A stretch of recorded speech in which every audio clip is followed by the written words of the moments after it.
last week they've said that they're going to continue with the same cuts that Cameron's putting in at the moment, and you just think, well, so what's the point of why would you even stand for election? Surely we can just continue if you're just going to do the same thing. They're not even pretending to be different anymore. Yeah. Okay, so let's move on to the third one, because we're getting nearer and nearer to referendum time, although not particularly quickly sometimes, it seems. But yeah, recently there was a bit of stushy about your film, The Top 10 Unionist Myths. Would you like to explain? I think the title's quite self-explanatory, but would you like to explain what happened with it and about it being taken down and put back up?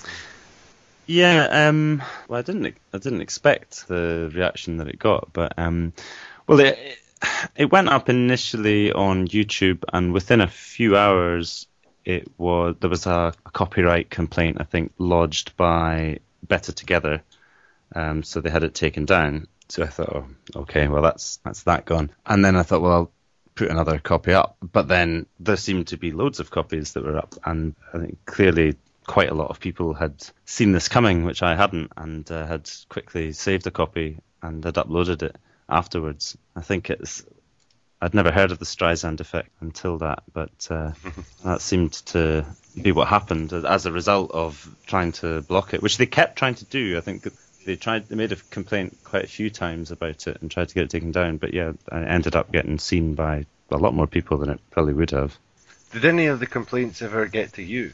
Any of from Better Together? Yeah, any of the copyright claims, did any of them actually sort of arrive to you personally, or was it sent to YouTube, just take it off? Well, I think the way that YouTube works is, because obviously YouTube is full of copyrighted material. I mean, everyone knows it's full of copyrighted material, but YouTube get around that, I think, by saying that, look, anything you put up, you can put up, and if you notice something which shouldn't be there, you can make a complaint and we'll take it down instantly. And that was the route they took. But it's not, I mean, that's pretty much what Better Together do.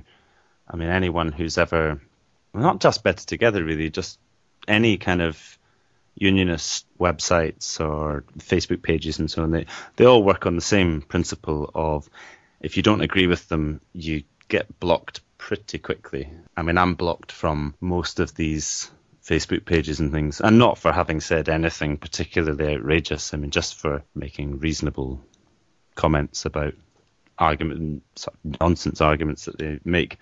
Because I'm aware that they block people, so I try my best to be as reasonable as possible. The two previous films, how many, before we get back to that one, the two previous, how many hits did they get in general? I think Precious Few Heroes, the last time I looked, which was about a year ago, was about 20,000 or something like that. But that was just the two copies that I'm aware of that are on there. To be honest, I couldn't tell you about the Labour one, Parting Hymn. I'm really not sure what that is. But I mean, it's certainly into about over 10,000, something like that. And after the Streisand effect, sorry, I was going to say that I think you're probably responsible for more people than anyone in history looking up the Streisand effect on Wikipedia. How many hits has that had now? Because I was reporting in the paper it's been over 500,000 people have seen your documentary now. Yeah, I'm not sure where that figure came from, but it's really difficult to put a finger on it, really, because there were so many copies. I mean, there still are quite a few. It's difficult to know. Certainly it could be. There were lots of copies that were on YouTube that did get removed, which had, certainly over 10,000 views. And there's a few of them that I saw which don't exist anymore. Been watched quite a lot, certainly. I'm just checking it now. This is live internet checking. See how many are there. I should really be doing the same, but copies on YouTube. Okay, you've got two copies there right away, each with 21,000, another with 5,000. Then there's Vimeo. Yeah, I think, and that's not the ones that haven't been removed. So, have you had any media in touch with you about it, apart from myself? No, the media aren't really particularly interested in anything online to do with independence, as I'm sure you're probably aware as well. That was what I was coming to. Why would you think that is? Yeah, I mean, I think there's a real reluctance to engage with it because ultimately the narrative they're wanting to run with is that, oh, no one really knows what's going on, no one really supports it anyway, or it's all a bit confusing. But of course, if they were to acknowledge that the debate was taking place quite a big way online, then it would really upset their narrative. I mean, that's partly at one of the focuses of a new film which I'm working on at the moment, which won't be ready until the autumn, but which is dealing with the issues of the media and how they, to some extent, how they completely ignore the online debate. Do you ever get sort of frustrated when they say from what you just said there about, they say it's all confusion and nobody really knows what's happening? Do you never feel like shouting at the television, isn't it your job to explain what's happening? Yeah, I think I often do. But I don't know, I mean, I think there's to some extent, getting upset at the media, there's not much point. It doesn't really, for people who aren't closely involved in the debate, it doesn't mean anything when you say, oh, the media are biased. It just sounds like, just, oh, right, yeah, put that up there with people didn't really land on the moon and stuff. I mean, and it doesn't really help anything. It just makes you sound like you're moaning, I think, and like you're going, oh, it's not fair, and you're preparing for defeat and things, which is not the case. I mean, the media are very biased. They obviously are, but I don't think there's going to be much we can do about that. It's a frustrating thing, but if you follow the Better Together's output and the Yes Campaign's output, the vast majority of the press releases that Better Together put out make their way into the news in some shape or form, but pretty much unchanged. Or even the day before uncertain. Well, yeah. But Yes Campaign press releases don't. I mean, they never do. If they do, it's a very sort of sceptical reading of them, or it's someone taking it apart or something. But even then, it generally just tends to be Better Together stuff that gets put out there. You mentioned earlier you've got a very different idea about what Scotland could be from what the Tories and obviously Labour are doing as well now, and or had done before the Tories came back and continued it, or the Tories had done that before Labour had done that, etc. It's a horrible cycle we're in. But what's your vision? What do you think could be different in Scotland?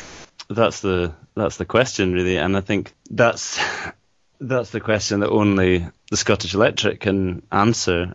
I think everyone's got different ideas. I mean, personally, I would like to see a socialist Scotland with far better relationships with the rest of the world than the UK currently has. I would like to see us not involved in oil wars and obviously not basing our economy on casino banking. But I think the crucial thing about independence for me and hopefully for a lot of people is democracy, and ultimately it's not about what I want. It's about, I'm happy to just go with the will of the people in a democracy. Problem is we just don't have that at the moment.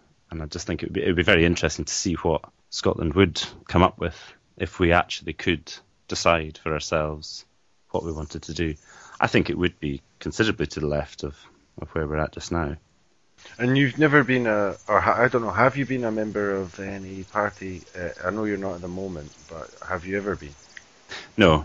I've always steered away from being a member of a political party. I think you always have to do a certain amount of towing the line if you're a member of a party. Even if people decide to leave a party, even before they left, they still had to agree with a few things that they didn't really agree with before they broke and said, okay, I'm away. And I think it's just easier to not be a member of a political party. And, at the same time, as I say, I don't think that we have a proper democracy at the moment in Scotland. And so my only concern is getting that first, and then let's worry about who we vote for.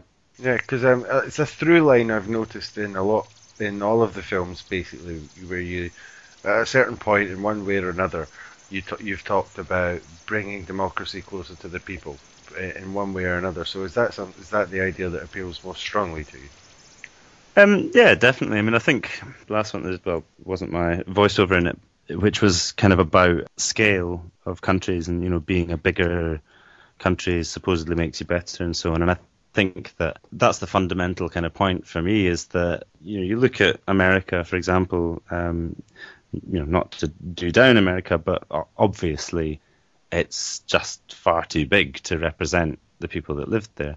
And I've not met an American who doesn't agree with that. It's the larger a country gets, the more disenfranchised its population becomes. It's just logical. And the system stays so in place. That's probably a pretty valid point, I would say. And it leads to, but it also leads to parties becoming very homogenized, and you end up with a situation in this country where it's much the same as America, and it's pretty much a two-party system now. Well, it's definitely a two-party system. The Lib Dems are dead in the water, but the Labour Party and the Tories are pretty much exactly the same. The only thing that differentiates them is, in the same way that in America, Republicans and Democrats are much the same, except the Republicans have their sort of fringe Tea Party sort of crazy side, and the Tories have their sort of fringe UKIP crazy side, and that's really the only thing that differentiates them. By and large, it's the same thing. Two competing wings of the same party. Yeah, well, they're just management teams, and that's not what a government should be. The most recent thing you did was the Scottish Independence Let's Vote Yes video, and it's the first one you didn't actually narrate. Was there any technical reason for that? I think it was just trying something, just to try and get a slightly different feel. I think it's good to sort of experiment. No overt reason for it. Can you give the listeners a little idea on why that might be different from some of the official Yes materials they've seen so far? Because the Yes campaign are always, we must be so positive, but not all of that was exactly positive. No, I think the Yes campaign's approach, they're kind of hampered by the fact that they're not putting forward an ideology or a policy of any sort. They're simply an umbrella for everyone who supports a Yes vote, and they, to some extent, they can't be anything. They can't really take an opinion, and I think it's kind of fair enough. All they can really do is speculate and say, well, we could do this, we could do that. These are all the great things that could happen if we vote yes. And what do you make of the kind of negative of the negativity of the no campaign so far? It seems to just run out of steam constantly. Each argument that they come out with, they'll sort of run with it for a couple of months, and slowly but surely they'll work out, all right, no one's really buying this argument anymore. Let's just pretend we never said it and come up with something new. And I think that's the great thing about having a long campaign, is that by the time we get to the referendum, they'll have tired themselves out with all these nonsense arguments, and they'll only be left to actually debate the actual arguments, which they don't go anywhere near at the moment. Ultimately that's all they're about, is stopping people from debating, stopping people from talking about things. Okay, and the last question. So are you feeling positive for next year at the moment? Yeah, I do feel positive about it. I think if there's one thing that we've learned in Scotland, especially since 2007, it's that we can't predict elections. We can't predict the way that people are going to vote. We certainly can't predict that over a year in advance. But I think, as I say, it's all about just encouraging the discussion. I don't think it's about convincing people. I think that's the wrong approach, trying to convince people. Encouraging debate and discussion and a sort of degree of personal exploration. When people do that and they actually look into it themselves, I believe that yes is the only logical way to go. Thanks very much, Jack. I'm looking forward to the next film. Thanks for coming on. Pleasure.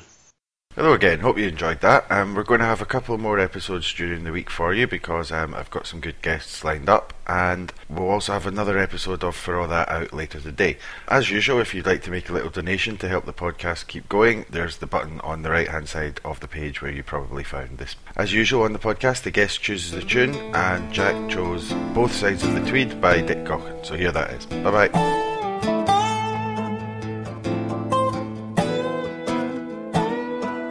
Spring breathing jasmine and rose.